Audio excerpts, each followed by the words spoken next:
Assalamualaikum warahmatullahi wabarakatuh. Berjumpa lagi dengan saya. Apa kabar semua? Mudah-mudahan semua dalam keadaan sehat walafiat tanpa ada kurang suatu apapun. Nah, pada pertemuan kali ini atau pada konten hari ini, saya akan menampilkan mengenai tutorial membuat laporan praktik kerja lapangan. Bagaimana tutorialnya? Mari kita simak tayangan berikut ini.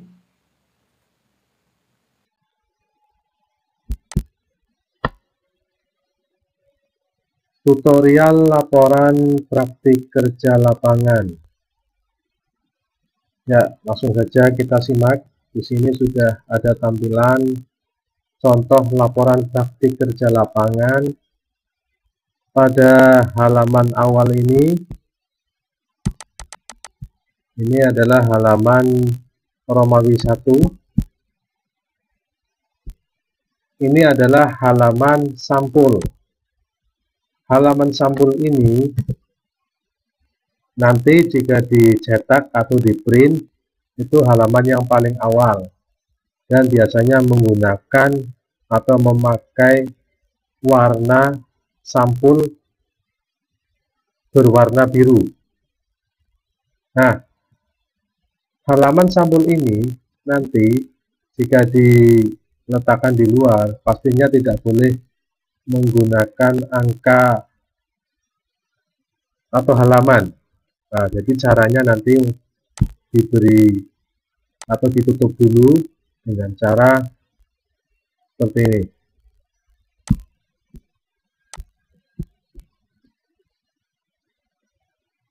Klik insert, kemudian klik save. Kita letakkan di sini. Kemudian kita atur, klik kanan. Kemudian kita klik format shape. Kemudian kita atur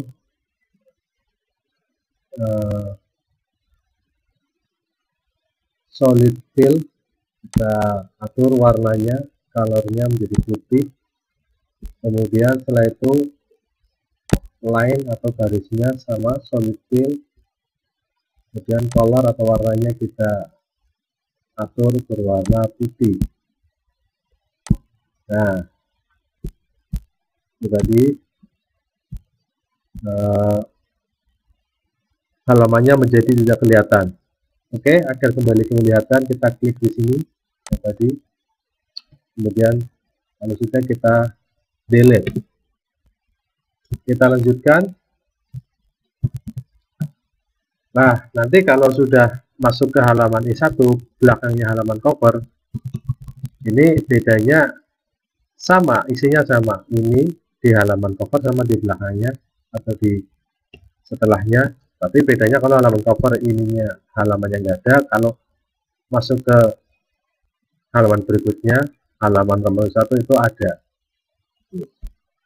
Oke, kita bahas halaman cover ini berisi yang pertama, judulnya adalah laporan praktik kerja lapangan. Jadi ini adalah halaman judul, halaman cover itu ya. Laporan praktik kerja lapangan, di bawahnya adalah tempat siswa PKL. Bisa di kantor, bisa di pabrik, contohnya ini di kantor BPJS.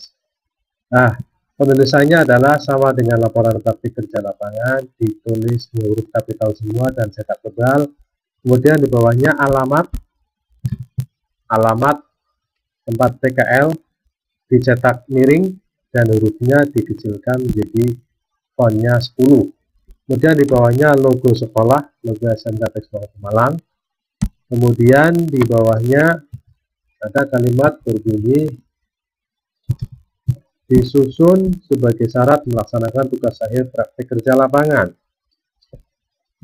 Nah, setelahnya adalah nama penyusun. Biasanya masing-masing, ada yang satu siswa, ada yang 2 atau lebih.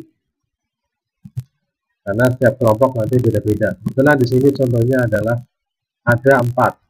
Urutannya adalah setiap angka, setiap siswa dituliskan 1, nama siswa atau nama anggota kelompok itu sesuai tempat PKL-nya atau sesuai pembuatan kelompok laporan PKL-nya.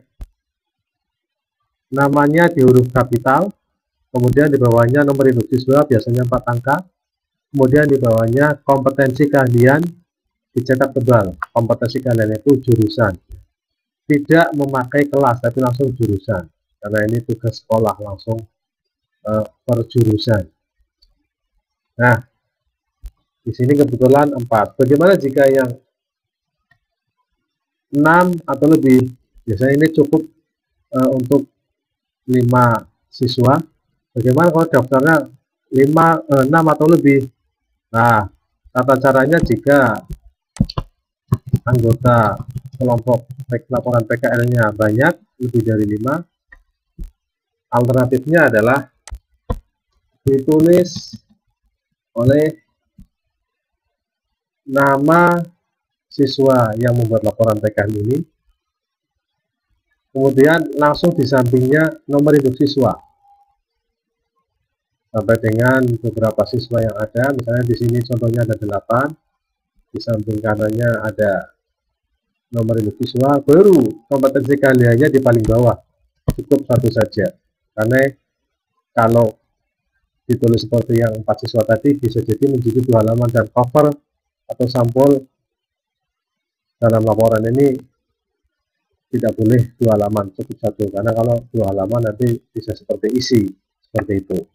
Oke, halaman cover ini yang paling bawah, halaman cover atau sampul adalah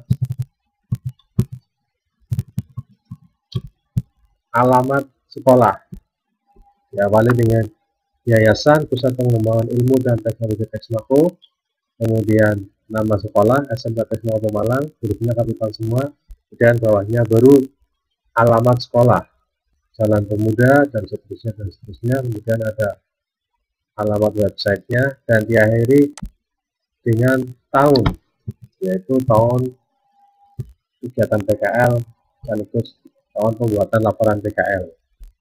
Oke, halaman I1 sudah, kita berlanjut ke halaman I2 atau Romawi 2. Halaman Romawi 2 adalah lembar pengesahan.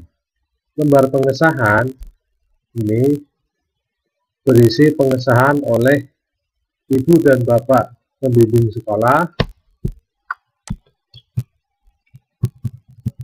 juga ibu dan bapak pembimbing atau pimpinan dunia industri atau tempat siswa PKL, dan diakhiri dengan tanda tangan kepala sekolah, diberi stempel.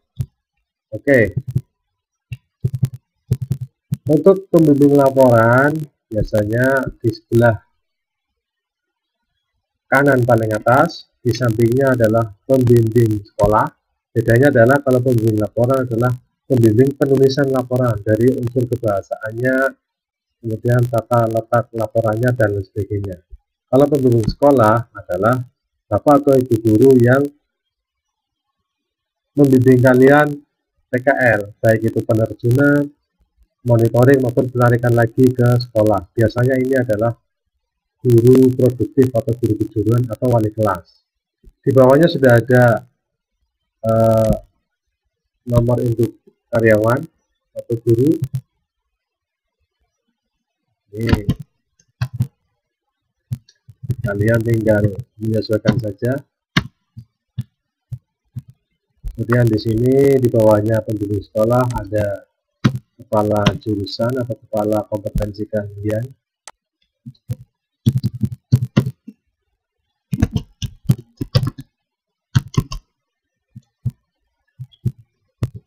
Kemudian di samping kanannya ada pimpinan dari dunia industri, tempat kalian PKL, pimpinan atau pembimbing. Kemudian di bawahnya sebelah kanan ada koordinator PKL atau praktik kerja lapangan. Kemudian paling bawah sebelah kiri adalah kepala sekolah. Urut-urutannya nanti tanda tangannya adalah dari sini dulu, pembimbing penulisan laporan, kemudian pembimbing sekolah, kemudian kepala kompetensi keahlian atau kepala jurusan, kemudian koordinator PKL, dan yang terakhir adalah kepala sekolah. Ini dari internal sekolah dulu, baru nanti kembali lagi ke Dudu untuk meminta tanda tangan dari tempat PKL. Lebih lengkap lagi kalau ada stempelnya. Oke, itulah halaman Romawi 2. Kita lanjut. Halaman Romawi 3 adalah kata pengantar. Kata pengantar isinya adalah rasa syukur dan terima kasih. 3 paragraf atau alinea pertama ini adalah berisi rasa syukur kehadirat Tuhan, kehadirat Allah Subhanahu wa Ta'ala. Kemudian di bawahnya penyebutan satu persatu adalah ucapan terima kasih. Ini tadi menyesuaikan dengan halaman sebelumnya, yaitu yang pertama ucapan kepada kepala sekolah, kemudian yang berikutnya ucapan kepada koordinator PKL atau wakil kepala sekolah humas, bagian humas. Kemudian yang ketiga ucapan terima kasih kepada kepala kompetensi keahlian atau kepala jurusan. Kemudian yang keempat ucapan terima kasih kepada pembimbing sekolah. Kemudian yang keempat ucapan terima kasih kepada pembimbing penulisan laporan. Yang keenam ucapan terima kasih kepada pihak dunia industri atau kalian tempati PKL. Kemudian yang ketujuh ucapan terima kasih juga kepada pihak industri, yaitu pembimbing dari industri atau kantor atau pabrik tempat kalian PKL. Dan di bawahnya adalah ucapan terima kasih kepada ibu dan bapak guru SMK Teks Mangku Pemalang. Kemudian yang berikutnya bisa kalian tambahkan pada orang tua, kakak, adik, teman, dan pihak-pihak yang tidak bisa disebutkan satu persatu. Kemudian yang paling akhir dari bagian ini adalah dituliskan Pemalang 2021. Ini nanti bisa ditulis pakai pulpen, yaitu bulan kalian mengakhiri PKL, dan penyusun. Penyusun ini adalah untuk mewakili seluruh anggota yang menuliskan laporan PKL. Tidak usah disebutkan semua 5 orang, cukup penyusun. Lanjut ke halaman berikutnya adalah halaman daftar isi. Daftar isi ini sebelah kanan ini nanti disesuaikan dengan isi yang ada di halaman-halaman sebelum dan sesudahnya agar sesuai. Halaman daftar isi ini berisi tadi yang sudah kita bahas, ada halaman judul, halaman pengesahan, daftar pengantar, daftar isi, daftar lampiran. Jika ada daftar gambar silakan dicantumkan, kalau tidak ada langsung ke bab berikut atau halaman berikutnya, yaitu bab 1 pendahuluan, dan seterusnya dan seterusnya. Jangan lupa sebelah kanan halamannya disesuaikan. Dalam laporan PKL ini ada 3 bab, yaitu bab pertama adalah pendahuluan, berisi tentang teori PKL, kemudian tujuan, latar belakang, manfaat, sejarah, struktur organisasi, dan alokasi dan metode pengumpulan data. Kemudian bab kedua adalah inti kalian PKL, yaitu kegiatan praktik kerja lapangan. Di sana kalian apa saja yang dilakukan, praktiknya apa, melakukan apa, itu nanti ditulis di sini. Kedua, dan yang ketiga adalah bab penutup, berisi simpulan dan saran. Kemudian dilanjutkan struktur berikutnya atau bagian berikutnya adalah daftar pustaka, dan diakhiri dengan lampiran. Lampiran biasanya ada 1, yaitu lampiran 1 dan lampiran 2. Lampiran 1 lembar bimbingan, lampiran kedua dokumentasi. Khusus yang lampiran kedua adalah opsional. Kalau di tempat PKL tidak boleh memfoto, berarti pilihannya tidak ada dokumentasi, cukup sampai lembar bimbingan saja yang pertama. Tapi jika boleh foto, berarti nanti dilampirkan untuk bukti kalian PKL di tempat PKL. Lanjut, nah ini kita masuk ke bab 1. Nah, bedanya bab 1 dengan halaman berikutnya, kalau halaman sebelumnya, itu adalah kalau halaman sebelumnya itu menggunakan Romawi. Ini Tapi kalau halaman pada mulai bab 1 itu sudah mulai angka biasa, angka 1 biasa, bukan Romawi lagi. Oke, untuk pendahuluan bab 1 ini, satu yaitu latar belakang praktik kerja lapangan sudah ada di sini, yaitu berdasarkan kurikulum di SMK mengenai latar belakang mengapa siswa SMK harus PKL. Ya, jadi untuk memadukan pendidikan di sekolah dengan dunia industri biar link and match, bahwa teorinya bisa dipraktekkan di tempat PKL di industri. Kemudian yang kedua, tujuan PKL. Tujuannya ada beberapa. Yang pertama, tujuan bahwa diharapkan siswa dapat menambah wawasan. Kemudian yang kedua, sebagai salah satu syarat untuk menaikkan kelas tentunya. Kemudian yang ketiga, meningkatkan pengetahuan siswa pada aspek usaha yang profesional. Kemudian manfaat PKL atau praktik kerja lapangan itu di sini dibagi menjadi 3. Yang pertama bagi sekolah atau SMK Kesmako, yaitu yang pertama untuk mengasah keterampilan yang berada di sekolah atau dari sekolah untuk menyesuaikan visi misi sekolah. Kemudian untuk supaya siswa lebih detail mengetahui ilmu yang diperoleh dari sekolah.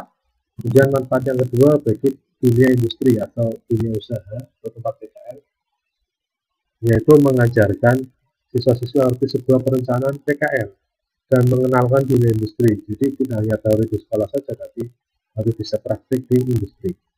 Kemudian melatih mental dan fisik siswa-siswi di dunia industri, dan untuk berpartisipasi aktif membantu pemerintah dalam masyarakat dalam menciptakan calon tenaga kerja. Nantinya setelah lulus bisa saja ditempatkan di tempat industri itu. Kemudian yang ketiga, manfaat bagi siswa PKL, yaitu untuk menambah wawasan, kemudian untuk menambah sifat pengembangan diri, kemudian untuk menambah keterampilan atau skill, dan mengenalkan pada dunia industri atau dunia usaha atau dunia kerja. Kemudian yang berikutnya adalah 1.4.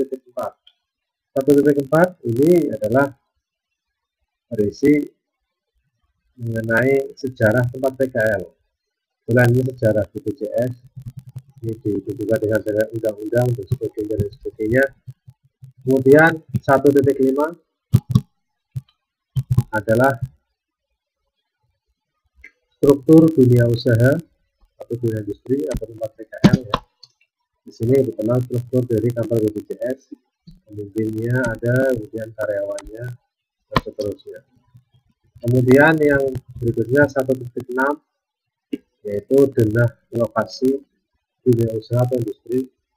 Di sini contohnya adalah BPJS contohnya. Sekarang lebih praktis menggunakan Google Maps, jadi tidak perlu menggambar, tidak perlu menggaris, sekarang langsung di Google Maps dan di screenshot saja biar lebih real. Nah, setiap ada gambar di bawahnya harus ada keterangan gambar. Kebetulan ini di bab 1 berarti diawali gambar 1, itu gambar bab 1.1, berarti gambar bab 1 gambar ke 1, keterangannya adalah denah lokasi. Jadi caranya seperti ini. Oke, lanjut yang berikutnya 1.7, ini bagian terakhir di bab 1, yaitu metode pengumpulan data. Di sini menggunakan metode observasi dan metode wawancara. Observasi ini adalah siswa praktikan itu observasi langsung, dia bekerja langsung sekaligus mengobservasi atau mengamati seniornya, mengamati pimpinannya, mengamati pekerja di situ. Jadi dia kerja sekaligus belajar dari pengamatan itu.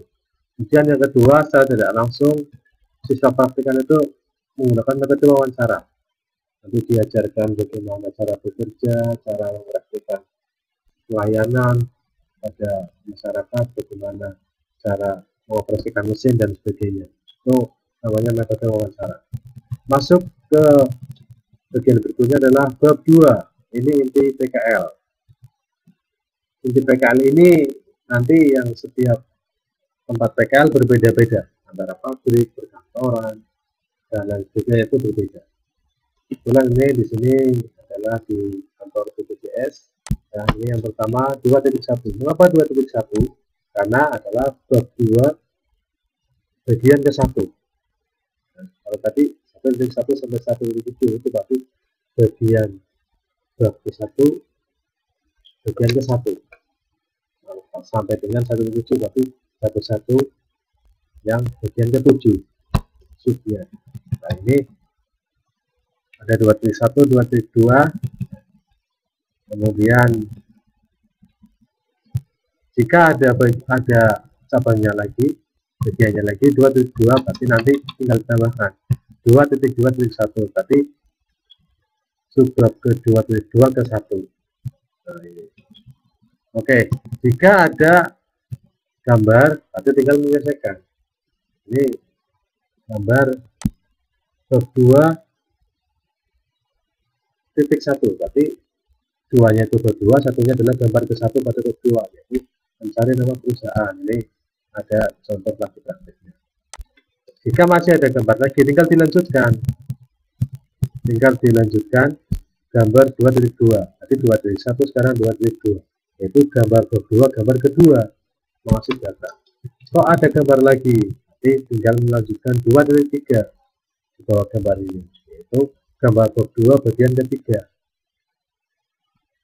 yaitu mereka data peserta BPJS baru, dan seterusnya.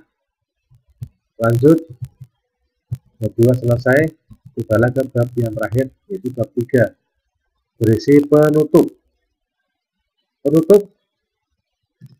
berisi 2, yaitu 3.1 simpulan dan 3.2 saran. Seperti yang saya jelaskan tadi, bagian dari setiap bab adalah ditulis sesuai babnya. Nah, ini bab 3 berarti 3, yang ke-1 berarti 3.1 simpulan, kemudian bab yang kedua bagian yang kedua adalah saran, berarti bab 3.2 saran. Ini masih ikut yang penutup. Oke, lanjut lagi, daftar pustaka. Pada daftar pustaka ini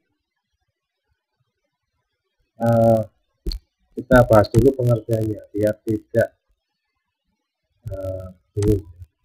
Jadi daftar pustaka itu adalah daftar yang berisi semua buku atau tulisan ilmiah yang menjadi rujukan dalam melakukan penelitian. Ya, dalam hal ini meluas satunya, bisa penelitian, praktik kerja lapangan, kemudian laporan-laporan lain yang ilmiah. Nah, ini adalah rujukan atau referensi. Berarti ketika melakukan penelitian, melakukan laporan, kalian butuh referensi, teori-teori bahwa itu menyambung dengan yang kalian lakukan. Makanya ilmunya tidak sembarangan, ada referensinya, ada dasarnya. Nah, ilmu itu atau buku itu bisa diambil dari internet maupun buku yang asli, yang berupa kertas, kumpulan kertas itu namanya buku yang sudah dijilid. Nah, contoh di sini contoh ya. Ini yang berdasarkan dari internet. Dituliskan sumber internetnya https://2 //wordpress.com dan seterusnya. Judulnya merakit komputer yang baik. Ini di Kompas ya, sumber link internetnya ditaruh di daftar pustaka. Nanti disitu kan kalau diklik link, oh ya ini memang benar. Kemudian contoh yang berikutnya ini berdasarkan buku, kumpulan dari buku ya. Caranya kalau dari buku adalah nama pengarang dibalik kalau 2 kata atau lebih. Contohnya ini nama aslinya Adi Setiadi, yaitu dibalik menjadi Setiadi, Adi. Kemudian urutan berikutnya tahun terbit. Tahun terbit itu apa? Tahun buku itu diterbitkan, buku yang diciptakan atau ditulis oleh Bapak Adi Setiadi tadi. Titik Kemudian yang ketiga atau berikutnya adalah judul buku. Judul buku Bapak Adi Setiadi ini adalah Cerdas Belajar Komputer. Nah, ini referensinya Cerdas Belajar Komputer. Judul bukunya dicetak miring, titik, spasi, kota terbit. Berarti kota buku itu diterbitkan. Ini kebetulan contohnya misalnya Jakarta, dan titik 2, spasi, perusahaan atau penerbitnya. Perusahaan yang menerbitkan buku ini kebetulan namanya PT Komputindo Jaya Raya Perkasa. Titik.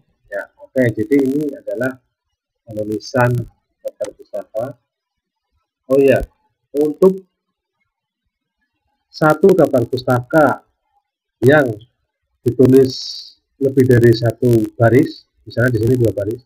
Baris keduanya adalah menjorok, kurang lebih bisa 6, ya, mungkin 6 atau 7 huruf ya. Jadi untuk menandai bahwa ini masih lanjutan yang ini lanjutan ini. Tapi kalau ini tidak di menjorok, berarti ini beda. Ini ada kertas dengan Setiadi beda. Tapi kalau berkasnya ikutnya Setiadi. Kemudian kalau sudah dijadikan satu, ini ditulis atau diurutkan alfabetis. Apa itu alfabetis? Alfabetis itu urut dari atas ke bawah, itu urut abjad. Ini HTTPS, berarti H. Ini Setiadi Adi, ini sudah dibalik tadi, berarti baru diurutkan H sama S duluan H, berarti H di atas, bawahnya Setiadi. Jadi urut abjad atau alfabetis. Oke, lanjut halaman berikutnya. Ini adalah sudah terpisah lembar lampiran. Nah, lampirannya apa di bawahnya? Lampirannya yang pertama adalah lampiran lembar bimbingan. Siswa melakukan bimbingan kepada siapa? Pada pembimbing penulisan dan pembimbing sekolah atau guru yang menerjunkan atau menerapkan PKL.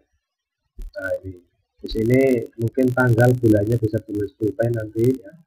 Kemudian keterangan bimbingannya adalah bimbingan penulisan laporan. Kemudian nanti di sini kalau sudah dicetak ini kan ditandatangani oleh pembimbing laporan. Kemudian nomor 2 juga ya, ini nama nanti tulis pulpen, tanggal bulannya. Kemudian keterangannya adalah bimbingan bab 2. Bab 2 itu berarti isi PKL, berarti bimbingannya kepada siapa? Kepada guru yang menerjunkan PKL. Contohnya di sini Bapak Anton. Kemudian di sini tanda tangan. Kemudian di akhir lembar bimbingan ini adalah diberi tanggal dan tempat dan tanggal, bulan, nanti bisa pakai pulpen juga. Kemudian diberi tulisan koordinator praktik kerja lapangan. Siapa? Di sini contohnya adalah Bapak Agus Mending. Di bawahnya ada nomor induk karyawan nomor 7.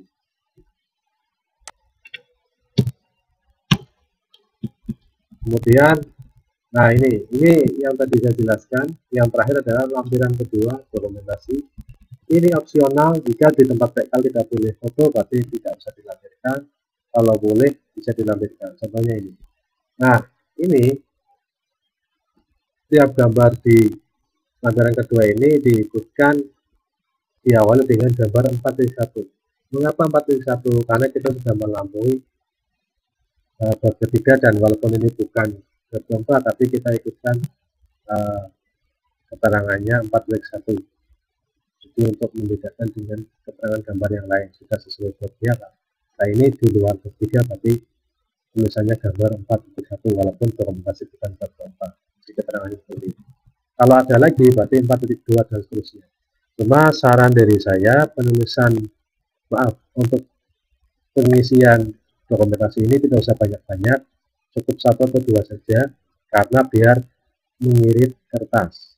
1 atau 2 itu sudah menunjukkan bahwa kalian sebagai siswa sudah benar-benar PKL, sudah ada buktinya. Kalian lagi memegang kertas, lagi mungkin memegang obeng, atau lagi melayani pelanggan, atau ada yang menyervis dan sebagainya. Itu bukti kalian sudah PKL. Oke, sekian dulu dari saya. Mudah-mudahan tutorial laporan PKL SMK Teknologi Pemalang ini bermanfaat. Sampai jumpa di lain kesempatan. Nah, itu tadi tutorial mengenai laporan praktik kerja lapangan. Mudah-mudahan materi tadi tutorial tadi bermanfaat untuk kita semua. Sekian dari saya, kurang lebihnya mohon maaf. Sampai jumpa di konten-konten berikutnya. Assalamualaikum warahmatullahi wabarakatuh.